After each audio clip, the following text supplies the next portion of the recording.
So hello guys and welcome back. जैसा कि आप लोगों को पता है सीए इंटरमीडिएट जनवरी 2025 का आप लोगों का लॉ का जो पेपर है वो हो चुका है। यहाँ पे अपन लोग बात करने वाले हैं कि आप लोगों का जो लॉ का पेपर है वो किस तरीके का गया है।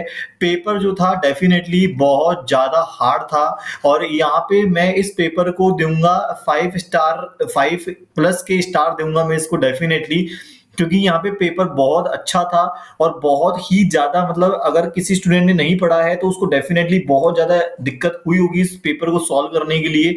बट यहाँ पे आप लोगों के साथ मैं बात करने वाला हूँ कि आप लोगों का जो पेपर है वो किस तरीके का रहा है और किस एमसीक्यू का क्या आंसर है। सबसे पहले आपको केस सिनेरियो दे रखा था।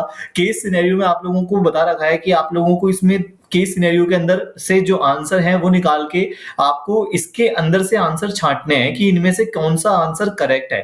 ठीक है, तो चलिए अपन लोग सबसे पहले टिक कर लेते हैं। What is the course of action that XYZ Limited should take for filling of the financial statement with the registrar with the respect to the journal meeting held on 12th January 2024? What is the course of action यानी कि कौन सा ऐसा action है जो कि XYZ limited लेगी for fulfilling of the financial statement with the registrar. Registrar के लिए जो कि जनरल मीटिंग हेल्ड कर रहा है 12 सितंबर 2024 को। तो यानी कि सिंपल सी बात है, based on the given fact about the scenario and referring to the applicable provision of the companies act, यानी कि कंपनीज एक्ट 2013 का यहाँ पे प्रोविजन आप लोगों को लग रहा है और उसके रूल्स यहाँ पे चूज हो रहे हैं। Choose the correct answer of the following question, question number 1, question number 4। ठीक है, तो सबसे पहले क्वेश्चन नंबर 1 में आप लोगों का जो आंसर है वो होने वाला है। सबसे पहले अपन फर्स्ट ऑप्शन पढ़ लेते हैं। XYZ limited should inform the registrar to the fact that AGM was held on 12 January since the financial statement were not adopted not required to be filed with the registrar. तो ठीक है, ये मेरे को लग रहा है ये हो सकता है। बाकी के एक बार ऑप्शन देख लेते हैं अपन लोग। XYZ Limited is not required to inform the registrar to fact that the AGM was held on 12 September। ओ हो, यानी कि हमको जरूरत ही नहीं है बताने के लिए। भाई ये तो बिल्कुल ही गलत है, यानी कि ये तो बिल्कुल ही गलत है, इसका तो ऑप्शन ही गलत है। अब देखो मेरे को ऐसा लग रहा है कि वो ऐसा बोल रहा है कि एजीएम को तो इन्फॉर्म करना है। Since the financial statement are not adopted, the financial statement will not be required to be filed with the registrar। भाई साहब यहाँ पे देखिए गेम यहाँ पे घूम रहा है कि आप लोगों ने फाइनेंशियल स्टेटमेंट नहीं बना रखे हैं और इस वजह से आपको उसको जो है अटैच करने की जरूरत नहीं है। तो ये तो सर जी गलत हो गया मामला। यानी कि आप लोगों का जो करेक्ट आंसर है वो एट द एंड कौन सा रहने वाला है? C option. एक बार इसको पढ़ भी लेते हैं। There is no obligation on the part of the XYZ Limited to inform the registrar the fact that the EGM was held on 12 September, but the unadopted financial statement will be required to be filled with the registrar within 30 days, है ना। उसके बाद there is no obligation on the AGM of the part inform registrar AGM। ओ हो, ये भाई साहब 2 बार छप चुकी है ये चीज, तो इसमें देखो गड़बड़ ये हो गई है मामला यहाँ पे कि ये जो चीज है ये आप लोगों के बिल्कुल भी काम की नहीं है। जो चीज आप लोगों की ऊपर थी वही चीज आप लोगों की नीचे छप चुकी है। तो इसका जो आंसर है वो मैं आप लोगों के लिए हाईलाइट कर देता हूँ। ये जो आप लोगों का आंसर रहने वाला है ये आप लोगों का करेक्ट आंसर रहने वाला है इस क्वेश्चन का। ठीक है, तो इस क्वेश्चन का करेक्ट आंसर ये रहने वाला है। चलिए अब अपन लोग बात कर लेते हैं क्वेश्चन नंबर 2 की। यहाँ पे what is the course of action XYZ limited should take for filing of the financial statement with the registrar with the respect of the extra ordinary general meeting, यानी कि एक्स्ट्रा ऑर्डिनरी जर्नल मीटिंग, यानी कि जिसको अपन क्या बोलते हैं EGM, extra ordinary general meeting EGM जो है 2 दिसंबर को हेल्ड की है उसने। यानी कि 1 अप्रैल से 31 मार्च तक का आप लोगों को करना पड़ता है। उसने 2 दिसंबर की फाइल की है, यानी कि ये एक से चल रही है घड़ी और ये 31/12 को एंड हो रही है। तो इसमें अपन को देखना पड़ेगा कि XYZ Limited should inform the registrar fact that the financial statement are not adopted AGM 12th January required to be filled, ठीक है, 30 days के अंदर from 2nd of December which are treated as the financial statement of the XYZ Limited।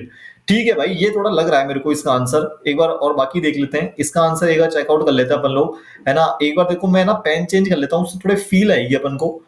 XYZ limited, भाई ये तो दिख ही नहीं रहा पेन ही। चलिए रेड पेन ही ले लेते हैं बंदो।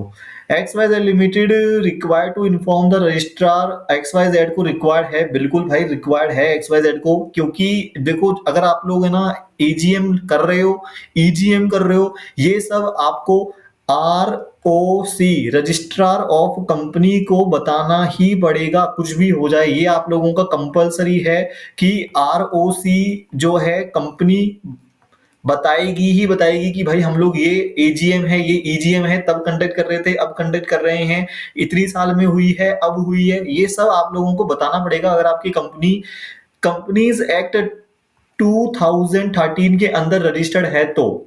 सिंपल सी बात है।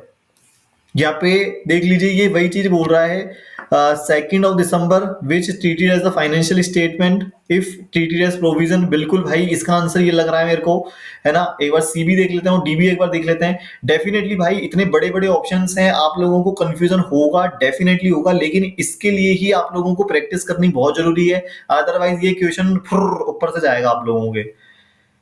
X Y Z limited is not required to inform, तो भाई ये तो नॉट रिक्वायर्ड है, ये तो आंसर ही गलत है। इन्फॉर्म करना तो जरूरी है और इसमें भी नॉट रिक्वायर्ड है, यानी कि ये भी गलत है। तो इसका अगर आप लोगों को नॉट रिक्वायर्ड दिख रहा है तो ये भी गलत है और ये भी गलत है। अब यहाँ पे क्वेश्चन आता है कि क्या ये हो सकता है या फिर ये हो सकता है। देखो अगर आप लोगों को जब भी कंफ्यूजन हो ऐसे केस में तो आप लोग देख लेना, इसमें 30 डेज दे रखा है, उसमें भी 30 डेज दे रखा है, 12 सितंबर, लेकिन यहाँ पे अदर इंफॉर्मेशन में क्या दे रखा है, which will be treated as the financial statement of the XYZ Limited for the financial year 23-24 and the previously filled unadopted financial statement if any will be treated as provisional financial statement। अब ये information आप लोगों के यहाँ पे नहीं दे रखी है और ये इंफॉर्मेशन यहाँ पे नहीं दे रखी है, इस वजह से ये जो आंसर आप लोगों का है ये करेक्ट आंसर है आप लोगों का, और इसको आप लोग बिल्कुल करेक्ट मान सकते हैं, ये आप लोगों का बिल्कुल सही है और ये आप लोगों का जो है ये गलत है। ठीक है, तो इसका आंसर अपना हो चुका है। चलिए आगे बढ़ते हैं, थर्ड वाले का जो आंसर है उसकी बात कर लेते हैं। In the above scenario, XYZ Limited cannot convene the annual general meeting till 2 December। यानी कि जो कंपनी है उसने 2 दिसंबर 2024 तक एनुअल जनरल मीटिंग यानी कि आपकी जो एजीएम होती है, जो एजीएम होती है उसको नहीं किया है। 2-12 तक आप लोगों का एजीएम कंडक्ट नहीं की है आप लोगों की, and the meeting held on that date was the annual general meeting। What will be the obligation of the company with the regard of the filling financial statement before conducting of the said meeting। तो इसका तो answer बहुत easy है। देखो इसका answer जो मैं आप लोगों को ऐसे बता देता हूँ कि आप लोगों को जो है ना, सबसे पहले तो अगर आप लोगों ने एजीएम जब होनी चाहिए थी तब नहीं अगर एजीएम की है तो रीजन के साथ आप लोगों को जो है आरओसी को बताना पड़ेगा कि हमारा क्या रीजन रहा है, और आप लोगों को ये भी बताना पड़ेगा कि हमारी जो कंपनी है वो इस तारीख को अब एजीएम करने वाली है। तो चलिए ऑप्शंस देख लेते हैं क्या क्या है इसके और फटाफट से आंसर टिक कर देते हैं। Since the annual general meeting was not held, XYZ Limited was not required to file any financial statement with the registrar। देखो भाई इसमें बहुत अच्छा ये सिंपल सा बोला है कि भाई एनुअल जनरल मीटिंग नहीं हुई है तो हम लोगों को जो इस फाइनेंशियल स्टेटमेंट है वो रिक्वायर्ड भी नहीं है फिल करने की, तो इसका आंसर तो भाई यही है। अब बहुत सारे बच्चे इस केस में कंफ्यूजन होंगे कि सर इसका आंसर ये कैसे हो सकता है, तो भाई देखो सिंपल सी बात है, जब आप लोगों ने एनुअल जनरल मीटिंग ही नहीं की है तो भाई आपके फाइनेंशियल स्टेटमेंट रेडी कैसे हैं। फाइनेंशियल स्टेटमेंट जो होते हैं वो आफ्टर द एजीएम प्रेजेंट किए जाते हैं आरओसी को, तो इसका आंसर तो ए वाला है, बाकी ऑप्शंस देखने की कोई नीड ही नहीं है इस केस में। Simple as that. ओके चलिए आगे बढ़ते हैं।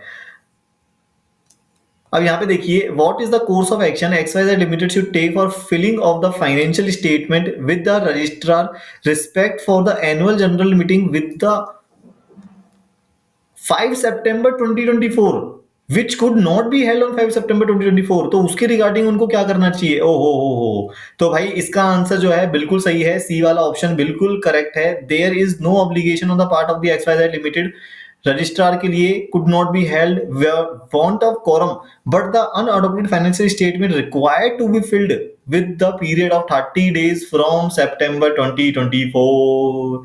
यानी कि इसका जो आंसर है वो डेफिनेटली ये बिल्कुल करेक्ट है आप लोगों का, क्योंकि आप लोगों का अगर कोरम फुलफिल नहीं होता है तो आप लोगों को 30 दिन के अंदर जो है रजिस्ट्रार को आपकी अनअडॉप्टेड फाइनेंशियल स्टेटमेंट को जरूर से जरूर फाइल करना होता है। कोरम का मतलब होता है जो आप लोगों के पर्सन्स एजीएम में होने जरूरी हैं, वो अगर नहीं आते हैं तो आप लोगों का कोरम जो है वो फुलफिल नहीं हो पाता है। इस वजह से उसको फिर मीटिंग को वहीं पे रद्द करना पड़ता है। और जब सारे एक साथ मिलके एक जगह पे मीटिंग करते हैं तो फिर जो मीटिंग है वो आपकी मानी जाती है, हाँ, कि अब हुई है एजीएम। ठीक है, चलिए केस सिनेरियो सेकंड है। केस सिनेरियो सेकंड के पहले अपन लोग इसके आंसर चेकआउट कर लेते हैं। केस सिनेरियो आप लोग पढ़ सकते हैं आराम से, कोई दिक्कत की बात नहीं है। Yogesh, one of the shareholder, deposit in advance remaining amount due on his share with call off made by NCL. NCL declared dividend during the year. Yogesh is entitled to any dividend in respect of the call money paid in advance. अब देखिए, Yogesh one of the share holder, यहाँ पे जो योगेश है वो एक share holder है और उसने एडवांस दिया है, advance the remaining amount due on his share without any calls made by the NCL. NCL declared dividend during the year. Yogesh is not entitled to any dividend in respect of the call money paid in advance. दाई देखो, simple सी बात है, आपने जब call ही नहीं किया है किसी को और उसने सामने से पैसा दे दिया तो आप क्या उसको डिविडेंड दोगे? नहीं, नहीं दोगे। क्यों देंगे भाई? हमने जब आपको मांगा ही नहीं तो आपने क्यों दिया? तो इसका आंसर बिल्कुल जो है फर्स्ट वाला ही है। Yogesh is not entitled of any dividend. Yogesh is entitled to proportional dividend, no. Ordinary resolution, no. Yogesh is entitled for dividend in respect of call money paid in advance by board resolution, no। इसका answer ये भी नहीं आएगा। ठीक है,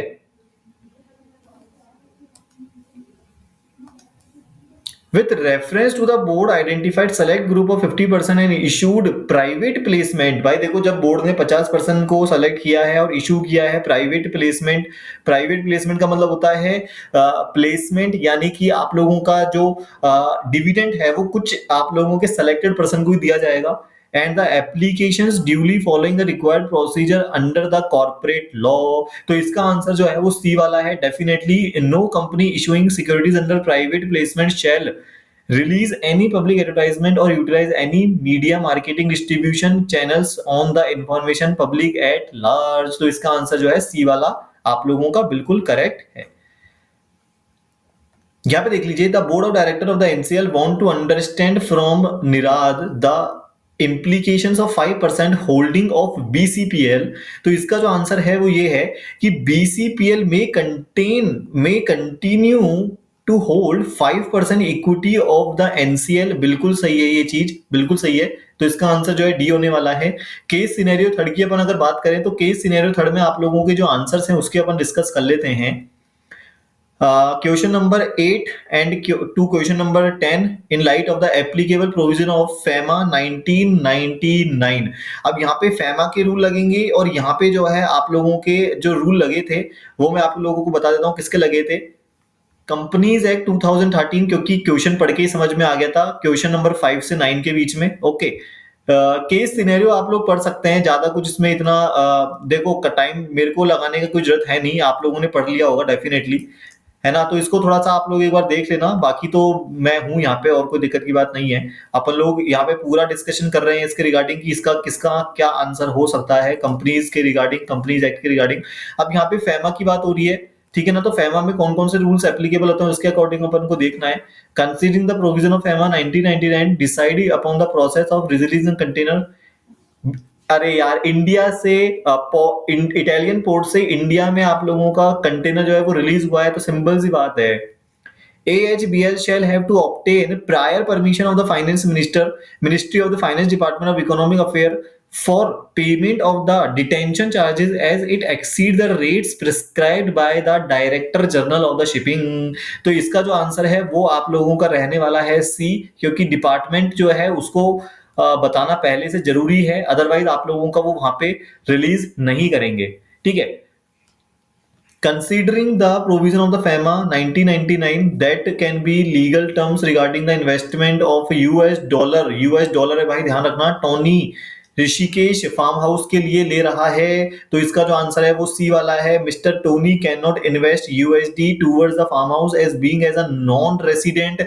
non resident कभी भी जो है इन्वेस्ट नहीं कर सकता है यूएस डॉलर इतना सारा amount for a farm house.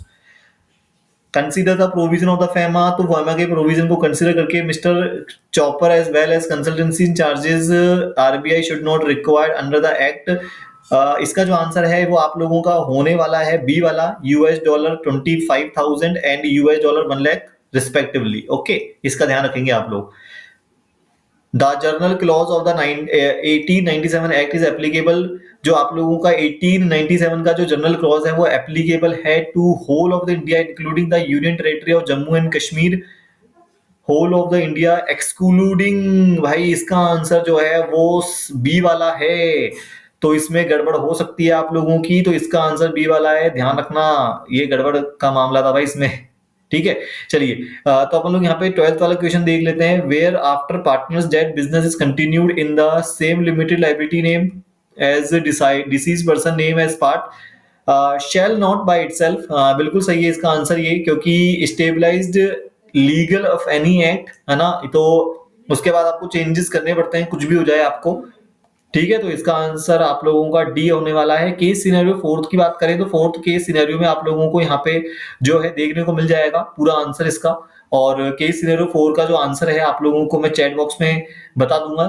ठीक है, क्वेश्चन नंबर आप लोग 15 यहाँ पे देखें। To whom share the Roshan inform, तो इसका जो आंसर है वो आप लोगों का बी वाला होने वाला है। He should inform the registrar as consequence of the failure of the penalty not exceeding. ठीक है, तो अपन ने सारे आंसर जो है डिस्कस कर लिए हैं रिगार्डिंग योर एमसीक्यू कि आप लोगों का किसका कौन सा आंसर रहने वाला है। पेपर आप लोगों का डेफिनेटली जो है हार्ड में बोलूंगा इसको, क्योंकि पेपर जो था वो हार्ड लेवल में आया था आप लोगों का, और पेपर जो था हार्ड के साथ साथ ही थोड़ा सा ट्रिकी भी था। आप लोगों का जो पेपर है वो थोड़ा सा ट्रिकी था, क्योंकि इस ट्रिकी पेपर में आप लोगों को ये चीज समझनी थी कि कौन सा आंसर किस में फिट हो रहा है। बहुत सारे आंसर जो है मिसमैच हो रहे थे एक दूसरे से, तो अगर आप लोगों ने सही से दिमाग लगा के किया होगा तो डेफिनेटली आप लोगों के क्वेश्चंस बन गए होंगे। अदरवाइज थोड़ी सी आप लोगों को दिक्कत आई होगी। If any of the student having any question आप लोग मेरे को कमेंट कर सकते हैं। ठीक है, till now God bless you guys and let's see आप लोगों का पेपर जो है वो कैसा आगे और आता है। Till now, all the best and goodbye and see you soon. All the best.